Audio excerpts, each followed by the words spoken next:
What's going on, everybody? I'm Matt Dimech. And I'm Madison Elliott. And today we're bringing you our fantasy football stardom sit-and picks for Week 6 of the NFL.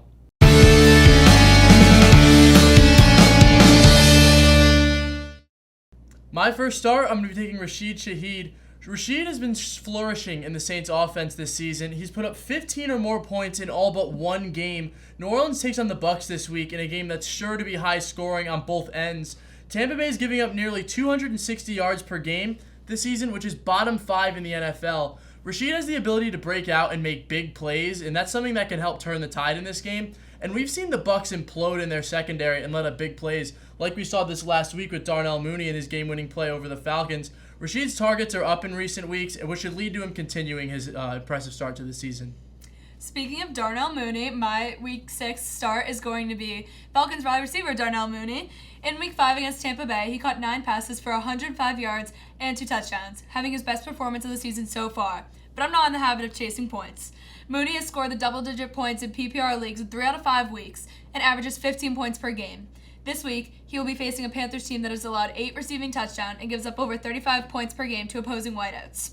With Drake London also seeing intensified coverage following his performance against the Bucs, Mooney will be given more opportunities, especially if Kirk Cousins keeps cooking. For my second start, I'm going to be taking Stefan Diggs. Stefan Diggs has been solid to start the year at his new home in Houston. There were some concerns coming into this season about what his value would be on a very loaded offense with other guys like Nico Collins and Tank Dell, along with Joe Mixon in the backfield.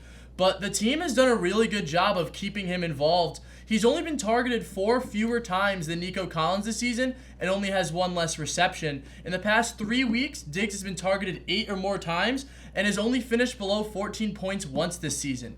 The Texans have a great matchup against New England, who's been letting offenses rip them apart this season. And Diggs comes into Week 6 as wide receiver number 8, and I expect him to maintain this high status this week. All right, my next start of Week 6 is going to be Packers quarterback Jordan Love. Green Bay will be at home versus Arizona, and it is projected to be one of the highest scoring games of the week. Love completed 15 of 26 passes for 224 yards, 2 touchdowns, and 1 interception in Sunday's win over the Rams. Although he had a bumpy first half, he was able to find Jaden Reed for a 53-yard touchdown, as well as Tucker Kraft for a pair of touchdowns in the second half. Love has moved the offense effectively and has multiple touchdowns in all of his games he has played so far, and Arizona's defense ranks 24th against quarterbacks. I'd say it's a pretty safe bet to start Jordan Love this week. For my first sit, I'm going to be taking Amari Cooper. Amari Cooper has had a rough season in fantasy so far. In 4 of the 5 games he's played this season, he's finished worse than wide receiver 40.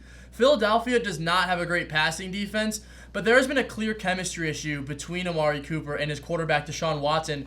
Watson's clearly disgruntled with the team. He even walked off the field while the team was going for it on 4th down in their game this past week against the Commanders. Cooper has only caught over 50% of his passes twice this year. And until the two of them get on the same page, I'd be keeping Amari Cooper on the bench for now. For sure. I got Jacksonville running back Travis Etienne. Etienne has been outperformed by Tank Bigsby, who has been receiving more touches in the Jags' backfield.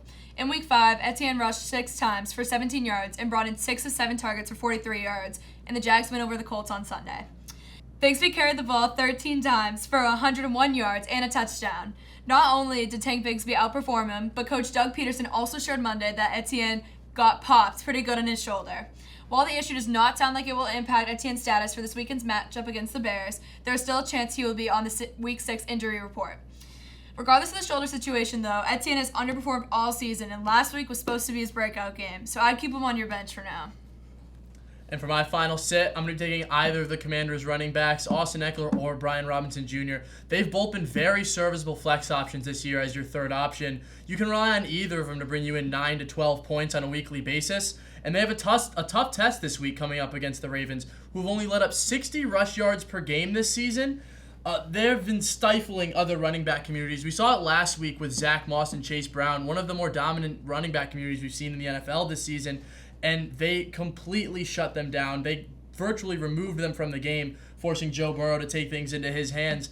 And you might still be able to get a little bit of production out of Eckler with his receiving ability out of the backfield, but managers would probably be better off keeping both of these guys on the bench going into this week.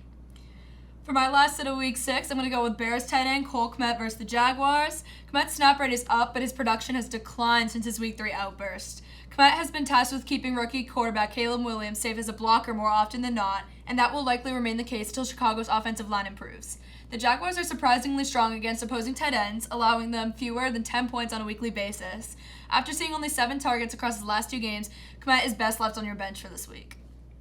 That's going to do it with our Week 6 Stardom Sit 'em picks. We hope we were able to help you guys out. Good luck this week.